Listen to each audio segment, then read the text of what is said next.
Friends, आज हम बात कर रहे हैं टाटा पावर कंपनी लिमिटेड की। स्टॉक पॉजिटिव माहौल में आगे बढ़ रहा है और काफ़ी अच्छी तेजी दिखाई दे रही है, लेकिन पहले बहुत ज़्यादा करेक्शन ऑलरेडी हो चुका है। तो यहाँ से क्या तेजी बनने वाली है या अभी और गिरावट बाकी है? क्योंकि जिस तरह से अगर पिछले दिनों की इसकी परफॉर्मेंस देखें तो बहुत तेजी से स्टॉक बढ़ा है, तो उसके हिसाब से अभी भी करेक्शन की संभावना तो बनी हुई है, लेकिन वो तभी संभव है जब बाजार में करेक्शन आए। अगर बाजार ने बाउंस बैक दे दिया और जिस तरह से अभी पॉजिटिव माहौल बना हुआ है, करीब सेंसेक्स 400 पॉइंट ऊपर ट्रेड कर रहा है, तो फिर यहाँ से भी हमें टाटा पावर में भी तेजी देखने को मिल सकती है। क्योंकि एक बहुत बड़ी पॉजिटिव खबर निकल कर आई है गवर्नमेंट की तरफ से। गवर्नमेंट ने एक बड़ा बयान दिया है राज्यसभा में। क्या है वो बयान और उसके क्या मायने हैं, और जिस वजह से आने वाले समय में टाटा पावर का भविष्य उज्जवल हो सकता है। और ऐसे ही दूसरी जो कंपनियां हैं जो ग्रीन एनर्जी का बिजनेस करती है, उन सब के लिए बहुत ही बड़ी अपॉर्चुनिटी निकल के आ रही है। तो उस न्यूज़ को भी हम पूरा डिस्कस करेंगे और जानने की कोशिश करेंगे क्या यही मौका है जब हमें ग्रीन एनर्जी से संबंधित स्टॉक में निवेश कर लेना चाहिए। क्योंकि सरकार ने बहुत बड़ी एक अपनी रणनीति बनाई है, तो उसको डिस्कस करने की कोशिश करेंगे और जानेंगे ये मौका है जब खरीदारी करें। लेकिन फ्रेंड्स, काफ़ी अच्छी तेजी बन चुकी है, तो क्या यहाँ पे प्रॉफिट बुक करना चाहिए या फिर इस समय नई एंट्री कर सकते हैं? क्या संभावना बन रही है टाटा पावर में? तो सारी संभावनाओं को तलाशेंगे इस वीडियो के माध्यम से। लेकिन फ्रेंड, उससे पहले अगर आप पहली बार हमारे चैनल पे आए तो चैनल को सब्सक्राइब कर दीजिए, एक बेल आइकॉन दबा दीजिए ताकि जब भी नया वीडियो बने पहला नोटिफिकेशन आपको मिले। वीडियो पसंद आए तो लाइक शेयर जरूर कीजिए। चलो फ्रेंड, वीडियो स्टार्ट करते हैं। मैं हूं आपका दोस्त एसबी दवे और हमारे अपने चैनल ऑनलाइन कमाई में आपका बहुत बहुत स्वागत है। अभी बाजार शुरू है, करीब 1:30 बजे के आसपास का टाइम है। तो स्टॉक आज ओपन हुआ 220 पर, हाई बनाई है 222 की, लो है 215 का, और फिलहाल स्टॉक 220 पर ही है, यानी 1.61% अप पर ट्रेड कर रहा है। जो बाजार की शुरुआत हुई थी आज सुबह, उसी जगह पे यहाँ पे ट्रेड करता हुआ दिखाई दे रहा है। तो काफ़ी ज़्यादा दबाव भी दिख रहा है क्योंकि यहाँ पे काफ़ी अच्छी प्रॉफिट बुकिंग भी लोगों की हो रही है, और क्यों ना हो काफ़ी अच्छी तेजी बनी हुई है। अगर हम बात कर ले इसकी अप्रैल 2020 की, तो इसकी प्राइस मात्र 30 रुपीज़ थी। तो आप देख लो, करीब 20 महीने हो गए, 30 रुपए का स्टॉक अभी आपको 220 के आसपास ट्रेड करता हुआ दिखाई दे रहा है। तो यहाँ पे लोगों को काफ़ी अच्छा रिटर्न मिल रहा है, तो प्रॉफिट बुक करें क्योंकि बाजार में अभी भी माहौल गिरावट का बना हुआ है। अगर हम बात कर ले इसके 29 सितंबर की, यानी 2 महीने पहले की, तो इसकी प्राइस मात्र 151 थी। तो वहाँ से भी आप देख लो बहुत अच्छी तेजी दिखाई दे रही है, और इसी वजह से इसकी जो प्रॉफिट बुकिंग की संभावना अभी भी बनी हुई है। अगर हम इसके 1 महीने पहले की इसकी प्राइस देखें तो भी 214 रुपये, उससे ऊपर ट्रेड कर रहा है स्टॉक। जबकि इस दौरान बाजार में बड़ा करेक्शन आ चुका है, ऊपर के लेवल से करीब 4000 पॉइंट की करेक्शन तो हमने देख ली है, और इस वजह से लगता है कि हो सकता है यहाँ पर भी करेक्शन देखें। लेकिन जिस तरह से जो न्यूज़ निकल के आ रही है वो तो खरीदारी का मौका बता रही है, क्योंकि काफ़ी ज़्यादा पॉजिटिव माहौल बना हुआ है, सरकार की तरफ से पॉजिटिव निर्णय लिए जा रहे हैं।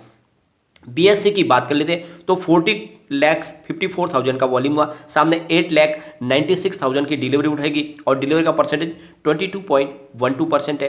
बात अगर एनएससी की करें तो 3,80,99,000 का वॉल्यूम हुआ, सामने 87,78,000 की डिलीवरी उठाएगी, डिलीवरी का परसेंटेज 23.04%। तो दोनों एक्सचेंज में बहुत ही भारी क्वांटिटी में कामकाज हो रहा है। अगर हम इसके वॉल्यूम को एनालिस करें तो पिछले 1 महीने पहले इसका 7 करोड़ का वॉल्यूम था, 1 वीक पहले 11 करोड़ का वॉल्यूम हुआ, कल इसका जबरदस्त वॉल्यूम हुआ था, 23 करोड़ रुपीज़ का वॉल्यूम था, आज 5 करोड़ का वॉल्यूम हुआ। तो भारी वॉल्यूम में कामकाज हो रहा है, और कल तो काफ़ी ज़्यादा वॉल्यूम होता है, और इसके पीछे वजह थी बड़ी बल्क डील हुई थी जहाँ पे काफ़ी भारी मात्रा में प्रॉफिट बुकिंग की गई है।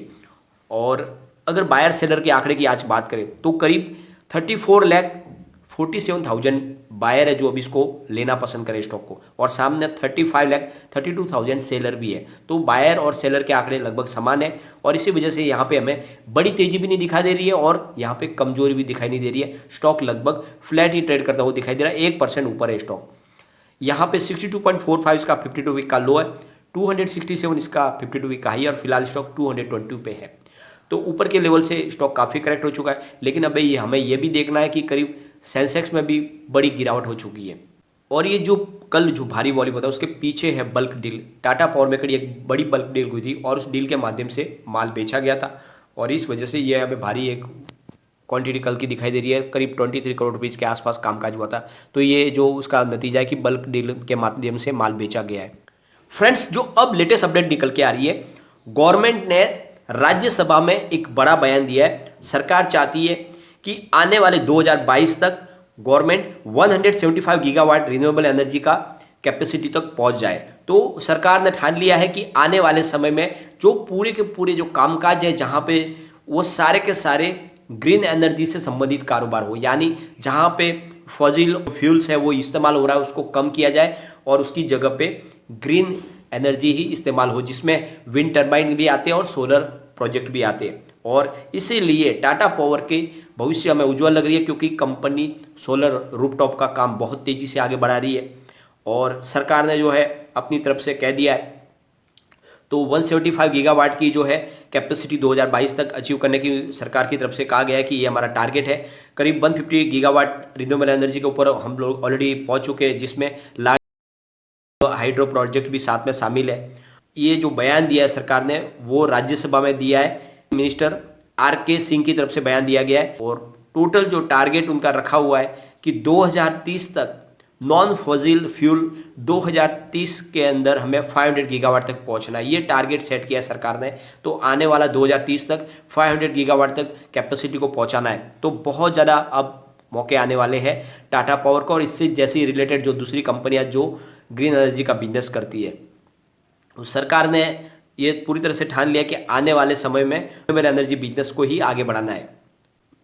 तो यहाँ पे जो सरकार की तरफ से जो कहा गया है कि हम इसके लिए ज़्यादा से ज़्यादा ज़मीन एक्वायर करने की कोशिश करें ताकि सोलर प्रोजेक्ट लगाए जाए और साथ में विंड एनर्जी के लिए टरबाइन के लिए भी जगह तलाशी जाए। तो सरकार का कहना है कि आने वाले 2050 तक हम पूरी तरह से जीरो कार्बन पॉलिसी पे चल रहे हैं, यानी पूरी तरह से ग्रीन एनर्जी का बिजनेस हमें 2050 तक करना है, जिसके लिए हमें करीब 50,000 से लेकर 75,000 स्क्वायर किलोमीटर की लैंड चाहिए सोलर प्रोजेक्ट के लिए। साथ में 15,000 से लेकर 20,000 स्क्वायर किलोमीटर की ज़मीन चाहिए हमें विंड टर्बाइन के लिए। तो ये हम इस ज़मीन को एक्वायर करने की कोशिश करेंगे और यहाँ पे जितनी हो सके इस मामले में हम आगे बढ़ने की कोशिश करेंगे। तो सरकार ने अपना विजन पेश कर दिया है। आने वाला समय ग्रीन एनर्जी का है, तो जितनी कंपनियां जो विंड टर्बाइन का निर्माण करती है या सोलर पावर प्लांट के ऊपर काम कर रही है, सोलर रूफटॉप के ऊपर काम कर रही है, उन कंपनियों का भविष्य अब बहुत ज़्यादा उज्जवल होने वाला है। यहाँ पे अगर आप निवेश करते हो तो आपको आने वाले समय में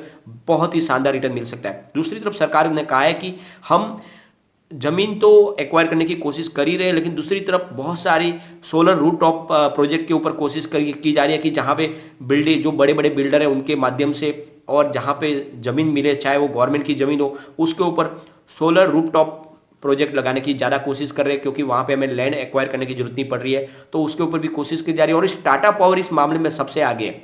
वो पहले से काफ़ी समय पहले से अपने टाटा ग्रुप की जितनी कंपनियां जैसे टाटा स्टील, टाटा मोटर्स, वहाँ पर भी वो सोलर रूफटॉप के ऊपर बहुत तेज़ी से काम करें। तो ये जो काम है अब ये सरकार ने जो ठाना है, ये आने वाले समय में इन कंपनियों का भविष्य बहुत उज्जवल करने वाले हैं। सरकार ने कह दिया है कि हम PLI स्कीम के तहत इनके ऊपर बहुत सारी बेनिफिट देने जा रहे हैं। तो सरकार की तरफ से जो कहा जा रहा है कि करीब इस ग्रीन इकोनॉमिक बिजनेस की वजह से आने वाले समय हम करीब 50 मिलियन जॉब क्रिएट कर देंगे और यहाँ पे 1 ट्रिलियन इकोनॉमी के ऊपर 2030 तक पहुँचने की संभावना बनी गई है। यानी आप देख लो कि एक तरह से बहुत बड़ा विजन पेश किया गया सरकार की तरफ से। सरकार ने कहा है कि इसीलिए हमने PLI स्कीम भी लाई है और इस ग्रीन एनर्जी के बिजनेस को हम तेज़ी से आगे बढ़ाएंगे, क्योंकि हमने पर्यावरण को बचाने के लिए विश्व के साथ में हम वचनबद्ध हुए और ये आने वाले समय में हम बहुत जल्द जीरो कार्बन पॉलिसी पे आगे बढ़ेंगे। तो बहुत बड़ा ये जो गवर्नमेंट का जो निर्णय है ये टाटा पावर के लिए बहुत बड़ा एक वरदान साबित होने वाला। तो निवेश कर सके जितना हो सके इस स्टॉक में आप इन्वेस्टमेंट करें। यह आने वाले समय का एक बड़ा मल्टी बैगर है और बहुत जल्द इसकी प्राइस 1000 होगी। जो हमने टारगेट दिया 3 ईयर से 5 ईयर का, मुझे लग रहा है 3 ईयर में ही ये आपको 1000 जाता हुआ दिखाई दे सकता है। तो निवेश करना चाहिए, लेकिन इस समय बाजार में करेक्शन की भी संभावना बन रही है। हो सकता है बाजार में और भी करेक्शन आए, क्योंकि अभी करेक्शन सिर्फ 4000 पॉइंट के आसपास आया है। तो ऐसे में अगर आप इन्वेस्टमेंट करना भी चाहते हो तो थोड़ी मात्रा में करें, 50% करें। अगर और करेक्शन आए तो आप निचले लेवल से खरीदारी करके अपना एवरेज भी नीचे ला सकते हैं। और जिसको बहुत अच्छा प्रॉफिट मिल रहा है और जिसका शॉर्ट टर्म और मिड टर्म का नजरिया है तो उसको प्रॉफिट बुक भी करते रहना चाहिए, क्योंकि फिर से निचले लेवल पर खरीदारी का मौका मिल जाता है। बाजार अभी फिलहाल साथ नहीं दे रहा है, क्योंकि FI की जबरदस्त सेलिंग भी हो रही है और इस वजह से हमें थोड़ा वेट एंड वॉच करना चाहिए। एक बार इसके पिवट लेवल को भी चेक कर लेते हैं। यहाँ से अगर स्टॉक स्लिप होता है तो 210 पर इसको फर्स्ट सपोर्ट है और स्टॉक अगर नीचे गिरा तो 204 तक जा सकता है और जो थर्ड सपोर्ट निकल के आ रहा है वो है 195 का। तो बाजार में अगर बड़ी गिरावट हो जाती है तो ये 195 तक भी आ सकता है। ऊपर की तरफ अगर मूव करने लगेगा तो जो टारगेट निकल के आ रहा है वो 225 का फर्स्ट टारगेट है, सेकंड टारगेट 234 का है और जो थर्ड टारगेट है वो 240 का है। तो आपको ये करीब 195 से लेकर 240 के आसपास ट्रेड करता हुआ दिखाई दे सकता है। तो इस समय आपको थोड़ा थोड़ा करके निवेश करना चाहिए, लेकिन जरूर करें और लॉन्ग टर्म के लिए इस स्टॉक को रख ले। ये आपके सपने साकार कर सकता है, आने वाले समय में बहुत अच्छा आपको रिटर्न देगा, क्योंकि कंपनी ने अपनी तरफ से कह दिया है कि आने वाले समय में हम कंपनी का कर्ज कम करने की कोशिश करेंगे, कंपनी में ज़्यादा से ज़्यादा फंड ऐड करने की कोशिश करेंगी ताकि बिजनेस तेजी से बढ़े। कंपनी जो पुराना जो बिजनेस था यानी परंपरागत ऊर्जा का, उसकी जगह पे अब वो ग्रीन एनर्जी में धीरे धीरे कन्वर्ट होते जा रहे हैं और अपने बिजनेस को तेजी से आगे बढ़ा रहे हैं। तो ये जो सपना है ये बहुत बड़ा है और इसके लिए आपको इन्वेस्टमेंट में आपका रिटर्न बहुत अच्छा मिलने वाला है, तो निवेश करें। लेकिन फ्रेंड, कोई भी इन्वेस्टमेंट करने से पहले अपने फाइनेंशियल एडवाइजर से एडवाइस ले ले या अपना खुद का रिसर्च करें, क्योंकि मैंने वीडियो आपके एजुकेशनल पर्पज के लिए ही बनाया। वीडियो पसंद आए तो लाइक शेयर जरूर कीजिए और चैनल को सब्सक्राइब कर दीजिए। Thank you friend.